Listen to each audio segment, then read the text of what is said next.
421 square feet. What we hope that the commission approve is a lease to United Brownsville, and here the term is up to the commission how long, but the rent would be $1,000 per month. As soon as you approve the agreement, that we will start this rent. Okay, now I think the question that the commission should have is, how big is this house? 1,421 square feet. So you're trying to lease the entire house? Yes. There was no leftover for us. Well, that's what I do not know, Mayor. And that's what I left the term and beginning date blank, because it could be, we can lease the whole cottage, or we can lease part of the cottage. That's my question. I don't know that the commission. Let me just put it this way. Mike, who's here, Gonzalez, who is the executive director of United Brownsville, had asked if they were with the Brownsville Economic Development Corporation. Those guys have expanded over there at ITech, and so he was looking for space. And I thought it would be nice that we could get some of our money back that we have to pay into to United Brownsville. But I think the idea was that we would be allowed some space, and I think Commissioner Zamora and Commissioner Villarreal, when I took him over to there, and that's what I was calling about, to see if anybody wanted to go visit. The idea was, Mike, I think we needed a little space, and that's what I was trying to get at, because it would be nice to have this commission to have a place where we can call an office, and that was the idea, right? Right, yeah, yes, and then we had also discussed individually, and a couple of us have had some discussion, that we all have different ideas and projects that we envision for that building. And I think the best avenue to take for all of us is to have a workshop. That way we can all present our ideas on what we want to see at the Puerto building, what kind of departments we'd like to see there. Just give everyone an opportunity to put all of their ideas on the table, and who knows, maybe someone else might have or envision something better for that building, or maybe there's a partnership that Imagine Brownsville might have with someone else where it would be of most benefit to the city. Yeah, no, I think the whole idea was, he's out of a place, he's been looking for a place. We were trying to figure out whether we could accommodate this organization, and by the same token, I think with your department was trying to get like $12,000 to be paid up front, because I think their budget already has it, and that was going to help us fund to get maybe some stuff that we needed for the house. But I don't think the intent was to give up the whole house. The rent is pretty comparable and to market rents in downtown. The rate of $1,000 is comparable. If we want to subtract 421 square foot, which will allow 2 office spaces out of that, and the remainder of 1,000 square feet to United Brownsville, they do only have 2 employees. The city oversees United Brownsville, but the different entities contribute to it.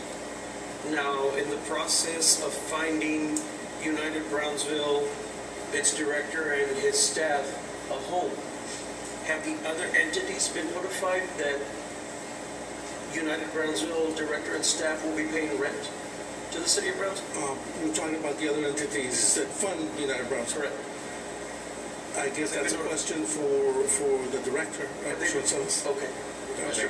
Have the other entities been notified as to the intent of rent being paid out of the money that they contribute? Please take the mic.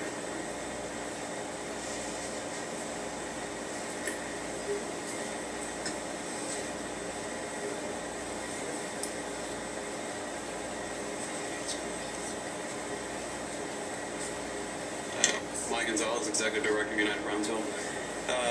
Yes, the other entities have been aware that we do plan to pay rent. It was part of our annual budget that the United Brownsville Board approved at the beginning of our fiscal year. We really found some, we had a few other opportunities as far as leasing. This really seemed like a good fit, especially with the vision that the commission is moving forward on as far as using this as as a center to bring ideas together. We've already hosted a few task force meetings there from members of the community. So it's a good ideal spot. And you know, I think long term it will be a good fit for both United Brownsville and the city. Mr. Gonzalez, the size of your staff? It's just myself and one support person. I'm sorry? One support person and myself. Okay. And for two people, were you planning, I mean, obviously the use of the building, parking spaces thus being available. When Mr. Kavler approached you about housing you at City Plaza, was there a problem with that? We do have, since TxDOT did move out of City Plaza, we do have office space available over there, and probably we could get you an even better price. My take on it is because, as a voting member of this entity, we contribute to the money that's being used for United Brownsville. Right. Now, indulge me if you will, and this is just my perspective on it and my opinion, my personal opinion on it. United Brownsville was formed after we took a trip to Washington, D.C., and Congressman requested that we have a plan. The plan has been created. Thus, your job is to continue with implementation through the different boards. But $1,000 a month in rent, even though it will be coming back to the city, and we are contributing. What I do not want is friction or questions to be coming up with the other entities, and for this plan or for this concept to be dissolved. I've been here and 2 plans have been dissolved while I've been in office because entities don't agree. And that was the reason for my question as to whether the entities had been approached and knew that you were seeking. Mr. Kavler had told us that, you know, there was space available at City Plaza that could possibly house you and your administrative assistant, probably in keeping you within us, and where we can help you a little bit better instead of $12,000 a year. Right. We did look at the location at City Plaza that TxDOT had vacated. The only issue on that was it was a fairly large space and a lot more than we actually needed. It had several individual offices and one big common area. But the other thing is we have regular, we have 10 initiatives that we're moving forward. We have over 100 citizens volunteering their time and their expertise to move forward on this. So we're really looking for an ideal spot that would be convenient for them to convene, that had accessible parking and that had access to open conference space. Does it have adequate parking? Yeah, I believe so. We have that. There is parking located just across from the street on there, and there is, even on-street parking is pretty available in that area. But the bigger thing is it's kind of creating a center to where people kind of get used to, that's where we meet, and that's where the ideas get exchanged. So as far as the other United Brownsville entities being notified, we had a pretty good, lengthy discussion during our last board meeting. Alternatives were reviewed. This amount of $1,000 per month was slotted in the budget. If you all in your grand wisdom decide to cut that rate, we'll be more than happy to oblige that also, or cut the square footage. But yeah, I believe the facility itself facilitates ease of access for people who are volunteering their time. And that's really what this is about. Again, over 100 citizens volunteering their time. We really want to make it as easy as possible for them to meet. And it's, we're tackling issues from wellness, civic engagement, environment. So again, we really think this is an ideal location. I don't want to deviate from what's on the agenda. Do you have a proposed, we have not had a report from United Brownsville. Do you have in your immediate future a proposed presentation for the City Commission?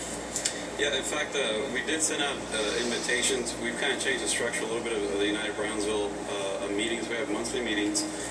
But the idea is to have one, every month we have a board meeting, but to follow that up with a public presentation that shows how we're making progress on the plan. So, for example, last month we had the Brownsville Public Utility Board. They did a presentation on their soccer restoration program.